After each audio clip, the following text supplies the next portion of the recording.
Hello friends, welcome to my channel. இன்றைக்கி நம்ம பார்க்க போகிறது ரிப்பன் இல்லைன்னா செகண்ட் ஃபுட்டுன்னு சொல்லலாம். என்னுடைய சேனலை சப்ஸ்கிரைப் பண்ணலன்னா சப்ஸ்கிரைப் பண்ணிக்கோங்க. பக்கத்திலே இருக்க பெல் ஐக்கானை கிளிக் பண்ணிக்கோங்க. அப்போ தான் நான் போடுற ஒவ்வொரு வீடியோவும் உங்களுக்கு நோட்டிஃபிகேஷனாக வரும். இதில் கொடுத்துருக்காங்க, இந்த ஃபுட்டில் ஃப்ரண்ட்டில் வந்து சாட்டின் ரிப்பன் வந்து இன்செர்ட் பண்ணுற மாதிரி ஒரு ஹோல்ஸ் கொடுத்துருப்பாங்க. அது வழியாக நம்ம சாட்டின் ரிப்பனை வந்து நம்ம இன்செர்ட் பண்ணிவிட்டு நார்மல் ஃபுட்டு நம்ம எப்பவும் ஃபிக்ஸ் பண்ணுற மாதிரி இதை நம்ம மிஷினில் ஃபிக்ஸ் பண்ணலாங்க. நார்மல் ஃபுட்டை எடுத்துகிட்டு ரிப்பன் ஃபுட்டில் வந்து நம்ம ரிப்பனை வந்து செலக்ட் பண்ணி அதில் இன்செர்ட் பண்ணிடணுங்க.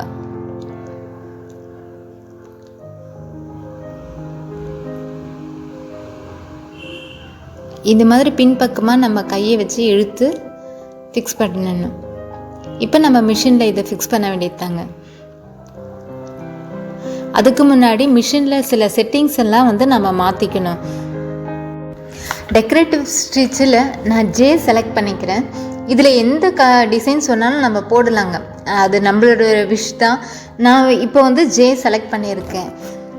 த்ரெட் டென்ஷன் வந்து 5 இல்லைன்னா 6 வச்சுக்கலாம்.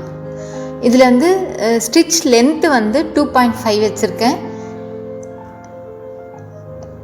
வித்து வந்து 2.5, அதையும் 2.5 வைக்கிறேங்க. வித்தும் 2.5 வச்சுருக்கேன். இப்போ நம்ம ஸ்டிச் பண்ண ஆரம்பிக்க வேண்டியதாங்க. நம்ம எடுக்கிற ரிப்பனோட கலரும் எடுக்கிற த்ரெட்டோட கலரும் தான் ரொம்ப முக்கியம்.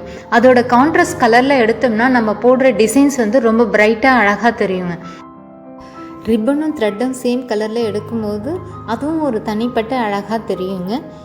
நம்ம க்ரியேட்டிவ்னஸ் தாங்க, எந்த ஒரு கலர்ஸும் டிசைன்ஸுமே நம்ம மேக் பண்ணுற க்ரியேட்டிவ்னஸில் தான் இருக்குது. உங்கள்கிட்ட இந்த ஃபுட்டு இருந்தால் நீங்களும் ட்ரை பண்ணி பாருங்கள்.